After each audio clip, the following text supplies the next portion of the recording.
우리가 이 땅을 살아가다 보면 늘 항상 문제에 치여서 살아가는 것이 우리의 삶이다라고 할 수 있습니다. 단기 선교를 갔다 보니 단기 선교 가운데 수많은 일들이 여러분들에게 다 말씀드리지 못할 만큼 일이 있었습니다. 가야 될 사람이 가지 못하게 되는 경우도 있고요. 그리고 준비되었다고 생각했는데 그 일들도 잘 되지 않는 경우가 있고요.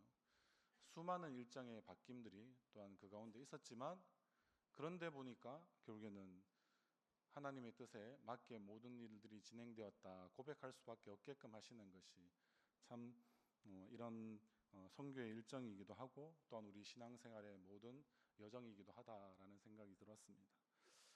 이렇듯 문제는 어떤 일을 하든지 간에 우리 인생 가운데 너무 어렵거나 너무 많은 때가 있다는 것입니다. 그런데 그 문제를 우리가 하나하나 해결해 나가는 것이 아니라 어떤 의미에서는 그 문제의 중심이 뭔가, 가장 본질적인 게 무엇인가를 우리는 잘 통찰하여서 잘 꿰뚫어 보아서 그 가운데 본질적인 것을만을 우리가 붙들어낼 수 있는 우리의 마음이 또 우리의 실력이 있기를 간절히 소원합니다.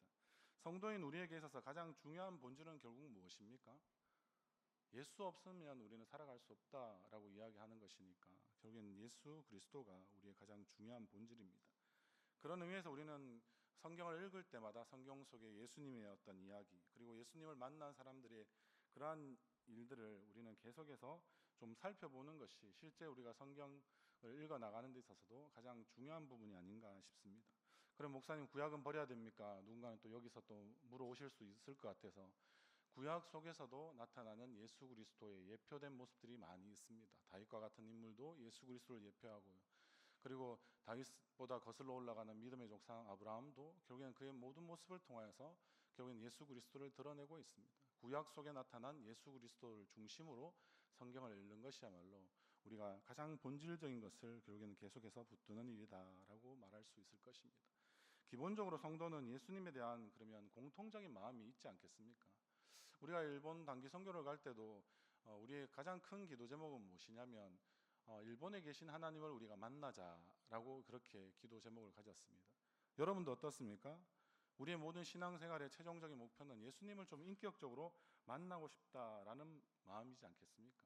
여러분들이 예수님을 믿지 않는 건 아닌데 예수님을 귀로만 들었다라고 생각하시는 분들은 아마 이번에 일본 단기 선교를 가서 귀로만 듣지 않고 우리가 직접적으로 체험하게 되는 그런 만남이 있는 그런 시간이 되었을 줄 압니다. 그런 것처럼 우리도 완벽하게 예수님을 믿고 있는 것은 아니고 그리고 또 우리는 늘 어느 정도의 의심은 가지고 있지만 그런데 그때에도 우리는 그 가운데서 항상 생각합니다. 의심하지만 그러나 의심하는 것이 만약에 잘못된 것이 아니고 우리가 예수님을 만나는 과정 가운데 포함될 수 있다면 그러면 내게도 좀 그러한 구원에 대한 확신과 예수님을 충분히 만나야 된다라는 그런 확신이 내 가운데 있으면 좋겠다라고 아마 많이 생각하실 겁니다. 성경의 인물이나 간증하는 많은 사람들의 이야기를 들어보면 어떻습니까? 그런 사람들처럼 내 인생에도 예수님이 좀 찾아와 주시고 그리고 내 삶이 완전히 새로워지기를 원하는 그런 마음들이 있는 것이죠. 다른 말로 간결하게 말씀드리면 예수님을 만나고 싶다는 것이죠. 예수님을 만나고 싶은 것은 여러분들 앞선 세대나 다음 세대나 상관없습니다. 남녀노소를 막론하고 많은 성도님들의 한결같은 기도 제목이기도 하고 강렬한 기도 제목이기도 한 것입니다. 그렇다면 여러분, 예수님은 어떤 이의 기도에 실제는 반응하여 주실까요? 응답해 주실까요? 우리는 이렇게 물어볼 수 있지 않겠습니까? 주님을 인격적으로 만난 이들의 공통점이 있다면 우리는 무엇일까? 이런 질문들을 계속해서 하게 되는 것이죠. 여러분들 그런데 기독교 신앙의 가장 기본이 되는 두 개의 사건은 여러분들 무엇으로 알고 계십니까? 하나는 십자가일 것이고 그리고 십자가 그것으로 끝나는 것이 우리의 기독교가 아닌 또한 부활에 대한 것이 우리에게 가장 중요한 두 사건입니다. 그런데 이 두 사건을 빼고 결국에는 기독교를 설명할 수 없다는 것이니까 기독교의 가장 본질에 해당하는 것이고 가장 중요한 사건이다라고 말씀드릴 수 있는 것이죠. 그래서 부활절도 아닌데 다시 한 번 더 이 부활에 대한 이야기를 꺼내어 보면서 우리의 신앙의 본질적인 것들이 어떤 부분인지를 더 살펴보려고 하는 것입니다. 이 십자가와 부활의 이 두 사건이 실제로 일어난 일임을 보여주시기 위해서 성경은 어떻습니까? 그런 십자가 앞에서 있었던 사람들, 그리고 예수님의 부활의 사건에서도 함께 있었던 사람들, 다른 말로 하면 증인된 여러 사람들이 있다는 것을 성경은 지금 복음서 가운데 분명히 많이 이야기해 주고 있습니다. 십자가 사건은 여러분들 아시다시피 보는 사람들이 너무 많은 곳에서 마치 예수님은 공개 처형당하셨기 때문에 아마 십자가의 증인에 대해서는 아마 또 다르게 반론하는 사람들은 많이 없습니다. 그러나 이 십자가의 이 어두운 면이 있었다면 부활의 이 밝은 면에서는 실제는 이 부활을 누가 보았는지 알았는지, 그리고 이 부활에 증인된 사람들이 어떠한 사람들인지 이런 데 대해서는 성경적으로도 굉장히 논란이 많이 있는 것도 또한 사실입니다. 왜냐하면 예수님이 죽었다가 살아나시는 과정을 실제적으로 마치 우리가 씨앗이 발화하는 이런 부분들도 우리가 초고속 카메라를 아주 이렇게 통하여서만 우리가 씨앗이 발화하는 전 과정에 대해서 우리가 실제적으로 물리적으로 육안으로 우리가 볼 수 있겠지만, 예수님의 이 죽었다가 다시 살아나는 과정을 본 사람이 없기 때문에 아마 이 부활이 문제가 되는 것은 또한 사실일 것입니다. 쉽게 이야기하면 빈무덤밖에 없었고요. 예수님이 돌문을 굴려서서 아마 그 무덤에서 나오시는 그런 장면들도 본 사람은 실제 없다고 하기 때문에 그렇습니다. 주님은 그래서 우리가 이 주님의 이 부활에 관한 증인이 결국에는 우리는 필요하다라고 알고 있습니다. 누군가 이 부활을 사람들에게 증언해야 되기 때문에 그렇습니다. 그런데 이것이야말로 이렇게 부활을 증언하는 아마 이런 사람들이야말로 가장 영광스러운 아마 그런 직책이 아닌가, 사명이 아닌가, 이런 생각들을 우리는 할 수 있죠. 그래서 아마 여러분들도 우리가 단기 선교를 떠난 팀인 우리들을 위하여서 많이 기도하신 줄 압니다. 왜냐하면 가장 영광스러운 일을 가장 부끄럽지 않게 잘 감당할 수 있도록 그렇게 여러분들이 기도해 주신 줄 알기 때문에 그렇습니다. 이러한 모습들처럼 우리가 사망을 이긴 생명의 주님을 증거하는 일은 결국에는 아무나 할 수 있는 일은 아니다라는 것에 아마 많이 동의하실 겁니다. 오직 부활하신 주님을 만난 사람만 할 수 있는 일이다라는 말입니다. 그런데 오늘 본문에 나오는 주인공인 이 막달라 마리아라고 하는, 여기 성경에서는 11절에 그냥 마리아라고 소개되어 있지만 그 사람의 원래 풀네임이라고 할 수 있는 모든 이름은 막달라 마리아입니다. 이 막달라 마리아는 부활하신 예수님을 가장 먼저 만난 부활의 첫 번째 증인이 됩니다. 그런데 예수님께서는 무엇 때문에 이러한 중요한 부활의 사건을 어떤 의미에서는 이 막달라 마리아와 같은 이 사람을 부활의 첫 증인으로 우리가 삼으셨을까? 우리는 여기서 또한 고민해보며 질문을 던질 수밖에 없습니다. 왜냐하면 예수님이 부활하신 날 새벽에 있었던 사건을 우리가 다루어 보자면 우리 주님이 누구에게 찾아와 자신을 보이시는지 이런 것들에 대해서 여러 가지 이야기를 할 수 있는데요. 그런데 왜 막달라 마리아가 첫 번째 부활의 증인이 되었을까? 우리는 여기에서 여러 가지 우리에게 던져주는 지점들이 많다라는 것도 또한 알 수 있기 때문에 그렇습니다. 이 본문의 사건이었던 예수님이 십자가에 달려 죽으신 지 3일째 되는 새벽에 지금 일어났던 일을 아마 간략하게 소개하고 있는 본문입니다. 예수님의 시신을 그렇게 잘 안장했던 무덤 앞에서 일어난 일인데요. 예수님이 잡히시던 날 제자들에게 자신의 고난과 부활에 관하여서 말씀하시기도 하셨고, 그러나 이런 고난과 부활에 대해서 이야기했지만 제자들은 예수님을 쭉 따라왔던 것은 자기들이 원하는 소기의 목적이 있었습니다. 그것은 다름 아니라 결국에는 자신들이 예수님이 왕이 되실 것으로 그들은 믿고 따랐기 때문에, 예수님이 왕이 되시면 정치적으로 왕이 되신 이 이스라엘의 왕으로서 이제 헤롯을 쫓아내고 그 자리를 차지하시면 자기들에게도 거기에 걸맞는 많은 농공행상이라고 하죠. 그러니까 자신들의 어떤 공에 따라서 상을 받게 되는 그러한 일들을 그들은 마음속에 간직하고 그렇게 따라왔는데, 예수님이 갑자기 그런 고난과 부활에 대해서 말씀하시고 십자가를 지시고 그냥 돌아가 버리신 거죠. 죽어버리셨으니까 그들은 참 이루 말할 수 없는 그런 헛된 마음들과 허무한 마음들을 그들은 가지게 되었다라고 볼 수 있습니다. 그래서 물불이 다 흩어지게 되었다는 것이죠. 그런데 장사한 지 지금 3일째 되는 새벽이 되었는데요. 이때 결국에는 예수님을 사랑한 몇 명의 여인이 예수님의 무덤에 마치 급하게 예수님이 그 무덤에 안장되셨기 때문에 제대로 우리로 치면 염이라고 하죠. 그 시신을 좀 잘 안치하는 그런 일들을 제대로 하지 못했기 때문에 향료를 가지고 가서 무덤 문이 어떻게 열릴지 어떻게 될지는 우리가 잘 알 수 없겠지만, 그래도 무덤에 향료를 가지고 가서 그러한 또 예수님의 시신이라도 잘 좀 보존하는, 그래서 할 수 있는 최대의 예를 다하고 싶어 했던 그런 마음으로 많은 여인들이 그렇게 갔다라고 이야기합니다. 그런데 그 여인들 가운데 아마 누구도 생각해 볼 때 그들이 이렇게 저렇게 삼삼오오에 모여서 이야기를 했겠지만, 그러나 여기에서 예수님의 부활을 염두에 둔 사람은 실제 없었다라고 볼 수 있습니다. 그만큼 부활은 제자들도 믿기 어려운 일이었지만, 또 예수님의 또 다른 제자였던 이 예수님의 무덤 앞에 향료를 가지고 왔던 이 여인들에게도 예수님의 이 부활은 실로 참 받아들이기 어려운 그러한 아마 중요한 일들이었기 때문에, 아마 이것은 그들이 믿기도 또한 받아들이기도 어려웠을 뿐만 아니라 믿는 것은 더욱더 어려운 일이지 않았나, 그렇게 볼 수 있다는 것입니다. 그런데 예수님의 무덤 앞에 찾아갔을 때 참 놀라운 일들이 일어났던 게, 무덤에 돌문으로 막혀 있었는데 돌문은 굴러가 버렸고, 그리고 무덤은 비어 있는 상태이고, 그리고 지키는 자들도 결국엔 사라졌고, 무덤 안에 있어야 될 예수님의 시신 또한 완전히 사라져 버린 그런 일들이 그들 가운데 일어났다는 것이죠. 어떤 생각을 했을까요? 예수님이 부활하셨다라는 생각은 그들의 안중에는 전혀 없었기 때문에 결국에는 어떻게 생각합니까? 예수님의 시신을 도난당했다, 그들은 생각하면서 많이 당혹스러웠을 것입니다. 그래서 그 중에서 일부는 급히 돌아가서 결국에는 예수님의 시신이 없어졌다라는 그러한 이야기들을 제자들에게 상황을 전했을 것입니다. 베드로와 요한도 아마 찾아와서 오늘 본문 앞에서는 그러한 이야기를 결국에는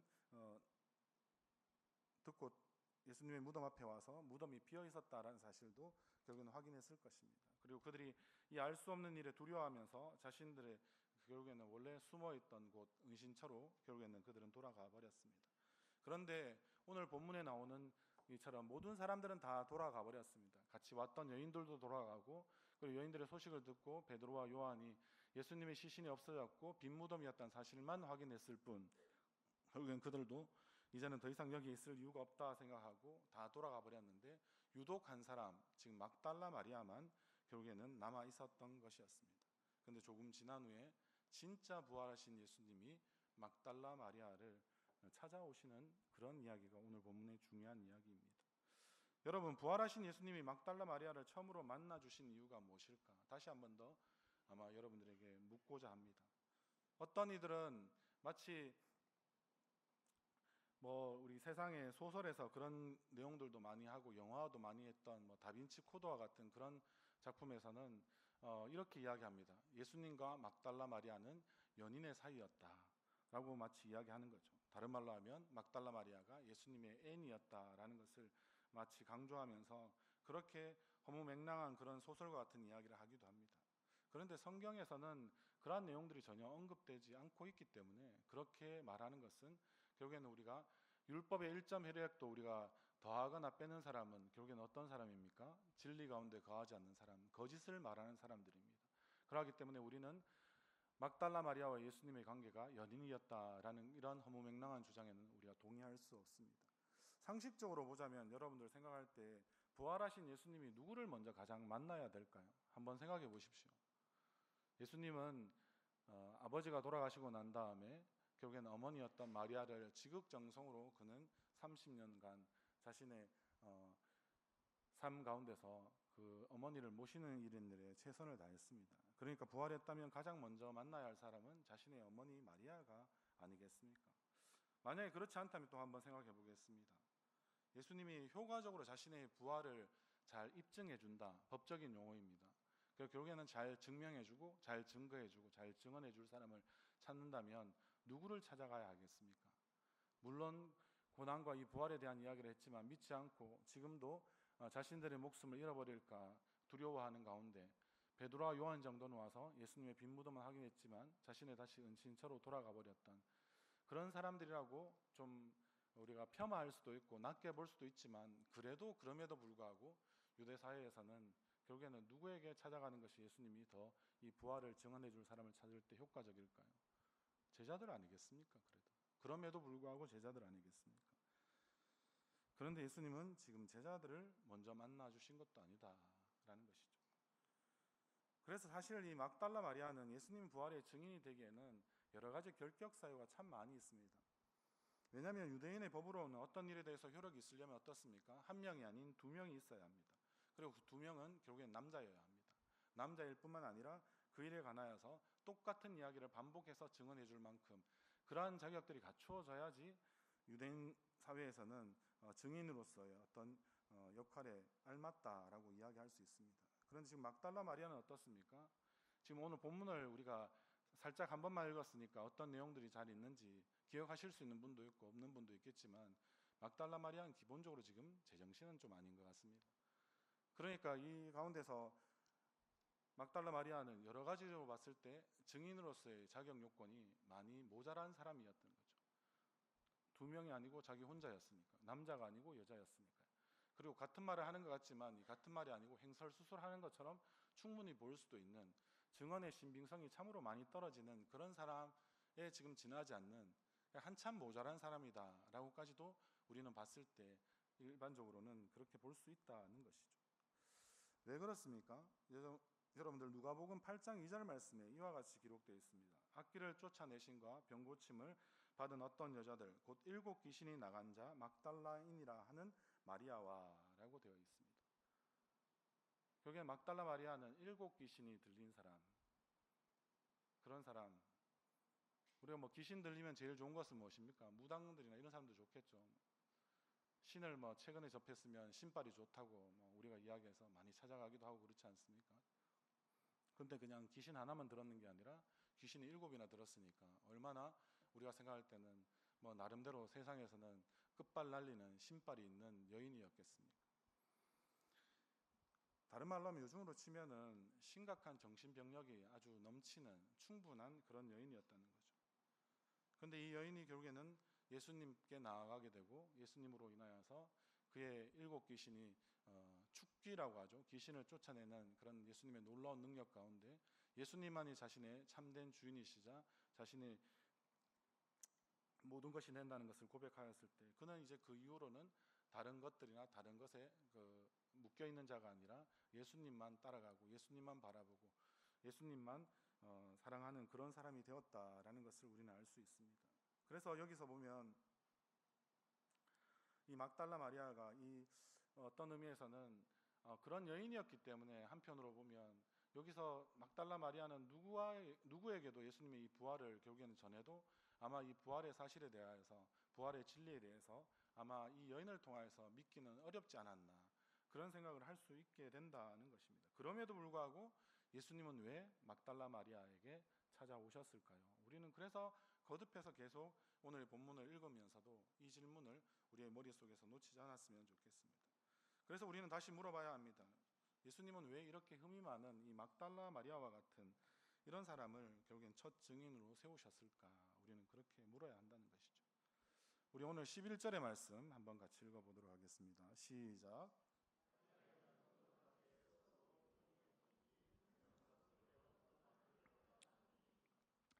예, 그 새벽에 지금 막달라 마리아가 한 것은 무엇입니까? 막달라 마리아가 특별한 일을 했다. 오늘 내용을 보면 있습니까? 제가 원래는 17절까지만 하려고 했으니까 17절까지 보면 철저하게 막달라 마리아는 아무것도 한 것이 없습니다. 한 것 단 하나 있습니다. 뭐 있습니까? 오늘도 지금 11절부터 이야기했던 울고 있었다는 거죠. 울고 있었다. 그냥 울었어요. 왜 울었을까요? 사랑하고 사랑했던 예수님을 그가 마치 다시는 보지 못하는데도 불구하고 이제 죽었다는 사실을 알지만 보통 사랑했던 사람을 잃어버리게 되면 사람들의 심리가 그렇다죠. 그 사람을 한 3년 동안 우리의 뭐 전통적인 장례법에도 보면 한 3년상을 한다 이런 말은 3년 동안 아마 잃어버렸지만 그래서 이 땅에서 함께하지 못하지만 그가 죽었다는 사실을 결국엔 체득하는 시간이 3년 정도 보통 심리학적으로도 걸린다고 합니다. 그만큼 고통스러운 일이죠. 사랑하는 가족이, 사랑하는 자식이, 사랑하는 남편이, 사랑하는 아내가, 사랑하는 친구가, 사랑하는 애인이 그렇게 죽었다면 여러분들 할 수 있는 것은 무엇입니까? 그냥 울어야죠. 지극히 울어야죠. 그냥 우는 정도가 아니고 목을 놓아 우는 정도가 되는 그런 지경에 지금 있었던 것이 마리아의 상태였다라고 성경은 지금 말하고 있는 것입니다. 그래서 지금 성경에서도 울다라고 이야기하는 것은 결국에는 소리 내어서 통곡하고 있는 상태, 그 상태를 지금 이야기하고 있다라고 이야기합니다. 그런데 아무도 없는 이 무덤가에서 결국엔 한 여인이 그냥 울고 있다. 정말 귀신 나올 것 같은 이야기 아닙니까? 요즘에 여름에 뭐 공포 영화들이 제법 인기가 있던데